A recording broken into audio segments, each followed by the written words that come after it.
This will be video demo for CPE 329, Evan Kirkbride and Bret Omsberg. So we got the Arduino here, the DAC, and it's going to the oscilloscope. And for a bonus, we will be printing what waveform it is outputting onto the serial. So as you can see, it's going to be blurry, but it'll say what waveform it is, what frequency it's at, and for the square wave, what duty cycle it's at. So right now it's doing the 100 Hertz 50% duty cycle right now at the outset, and as you can see between these two cursors the period is about 10 milliseconds, which is what it should be for 100 Hertz. And while we don't have any buttons, we can switch through just with the pins. So the first input switches between these three waveforms. So we've got the square wave, the sawtooth, and the sine wave.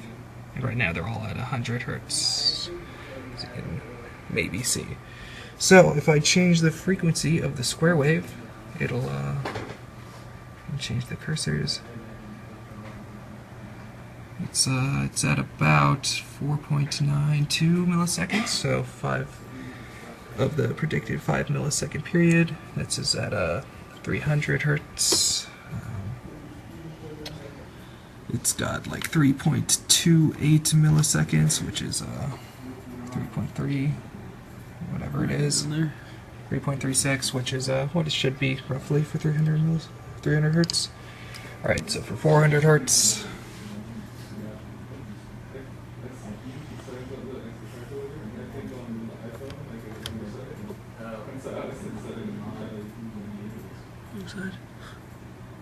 it's like 2.38, which is a bit off from the 2.5, but yeah, it's kind of hard to tell with these cursors.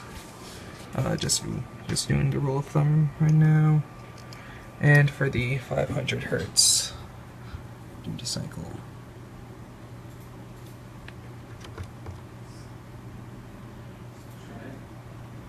Alright, so that's like 2 milliseconds almost. Alright, so and then the added bonus for the square wave would be to change the duty cycle, which I can do, as you can maybe see. Let me go back to the lower frequency so you can perhaps see it better. Ooh, no. Alright, so this is traveling between 10, 20, 30, 40, 50, 60% duty cycle. You just cycle through like that for I'm just tapping in each of the inputs, and it only senses it once each tap. So anyway, let's move on to the sawtooth wave. Let me start at 100. Yeah, right now it should be at 100 Hertz.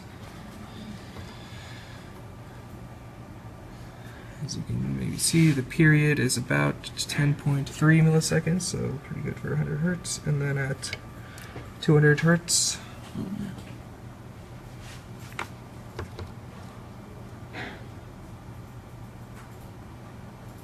alright, that's like 5.2 milliseconds.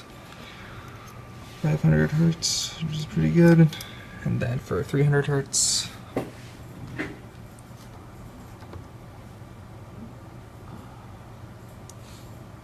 it's like 3.1 milliseconds. I think the other cursor's a little off. Oh, okay. 3.3? Yeah, 3.3. Alright. For 400.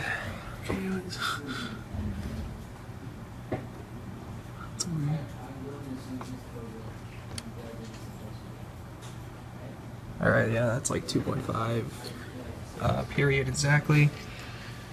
And for 500 Hertz, this is 500 Hertz, and it's like 1.98 millisecond period, so it's like 500 Hertz. Anyway, sine wave, this should be at 500 Hertz still, because I didn't change the frequency. Yeah, it's like 2.06 milliseconds. So now that cycling about to 100 Hertz, you can see it just decreased the frequency there. So yeah, it's like at 10.62 milliseconds. period. This is 200 hertz.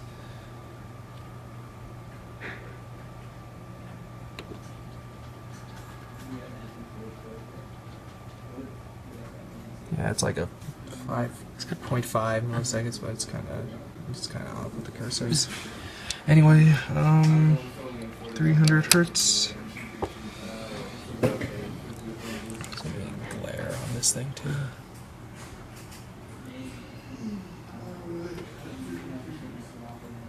Oops.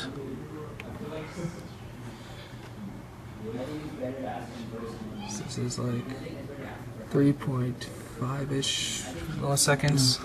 The three sine waves. These sine waves are the most off out of all of ours. So anyway, this is 400 hertz.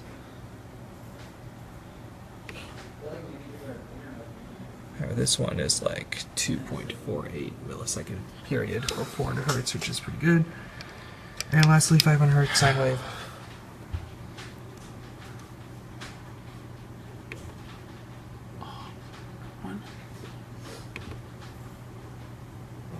And that's like a 2.04 millisecond sine wave. It's probably even. For 500 hertz. It's probably even closer. Yeah, probably right on. So yeah. Anyway, so hopefully that's adequate enough to show you all these all the parts working. Not the best video dim in the world, but there you go.